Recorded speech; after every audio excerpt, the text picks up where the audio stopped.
Guten Tag, mein Name ist Andreas Dahms. Hello, my name is Andreas Dahms. I have previously shown you measuring technology from Testo in practice. As a refrigeration and air conditioning engineer, I frequently have to carry out inspections of refrigeration systems. Today I will be using the Testo Smart Probes Refrigeration Set on this test system to carry out current measurements of superheating and subcooling. I'm interested to see whether the set will make my daily work easier, in particular, whether it transmits and stores the measuring values straight to my smartphone. What is included in this set? The sturdy bag contains a temperature probe and a pressure probe for each of the refrigeration system's pressure sides. There's also a pressure and temperature probe for the low pressure side, and Testo is even thought to include spare batteries. At this point, I would like to record the condenser superheating on this heat exchanger. To do this, I need the pressure and temperature at the condenser outlet.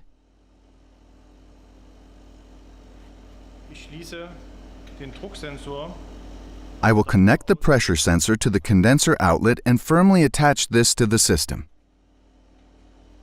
Verbinde diesen fest mit der Anlage.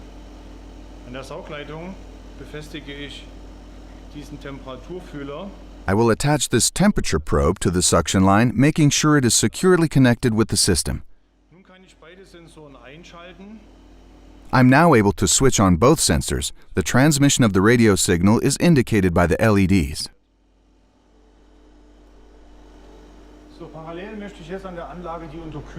At the same time, I'd like to check the subcooling in the system before the expansion valve. To do this, I will now connect the pressure sensor to the high pressure side, in this case, to the refrigerant collector.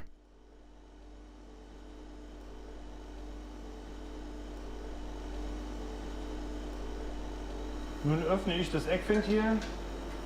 I will now open the angle valve and establish a connection between the container pressure and the pressure sensor, and at the same time activate transfer by Bluetooth. Die Übertragung per Bluetooth. Die zweite Messpunkt ist meine Temperaturmessung. The second measurement is my temperature reading, in this case on the common liquid line at the top here. I will connect the temperature probe directly to the liquid line before the expansion valve. Check that it's in the right position and switch it on. This is how it connects to my smartphone. All measuring points are now set.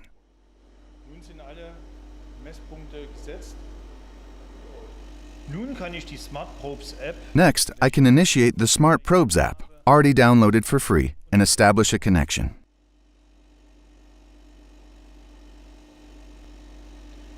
Our 4 sensors are detected by the instrument. The first thing we can do is select the refrigerant that we use in the system. In our case, it's 134A, which has already been preset.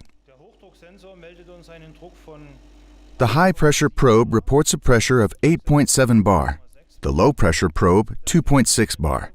The instrument automatically converts the respective evaporation and condensation temperatures, which we are then able to read directly. Both temperature probes report a temperature of 15.9 degrees Celsius at the condenser outlet and 36.7 degrees Celsius in the liquid line. The corresponding condenser superheating is also generated here automatically. In our case, 9.6 Kelvin is indicated and a subcooling of the liquid line of 1.6 Kelvin. Und eine Unterkühlung in der Flüssigkeitsleitung von 1,6 Kelvin signalisiert. Alle diese Daten werden fortlaufend geschrieben. All of this data is continuously recorded and displayed as a curve diagram. The data can also be displayed at the same time as a table. And all the measurement data are available parallel to this in table format. Parallel dazu im Tabellenformat verfügbar. Wer diese Daten im Excel-Format benötigt, if this data is required in an Excel format, this is easy to do. For example, by creating a very detailed customer report. In this case, all measurement data and other information are recorded in a PDF document which can be sent directly to the customer by email. Per Mail verschickt werden kann. Alle Dateien, alle Excel-Dateien werden all of the Excel files are saved in CSV file format and as diagrams in JPEG format to be integrated into text files, thereby allowing an extremely complex final report to be generated. Die Messung hat mir gezeigt, dass wir in diesem Fall The measurement shows me that in this case we have sufficient subcooling of the liquid before the expansion valve, but the condenser superheating could maybe be improved a bit more. I'm really impressed with how quickly and accurately I've been able to take a measurement, create complete documentation on site, and send it as well. The stable radio links are extremely beneficial when the measuring points are far apart. For example, in larger systems. It means that measurement cables are unnecessary, as well as hose connections filled with refrigerants. Incidentally, this is also an excellent aspect from an ecological point of view. I'm certain that the Testo Smart Probes Refrigeration Set will help me considerably in my daily work on refrigeration systems in the future.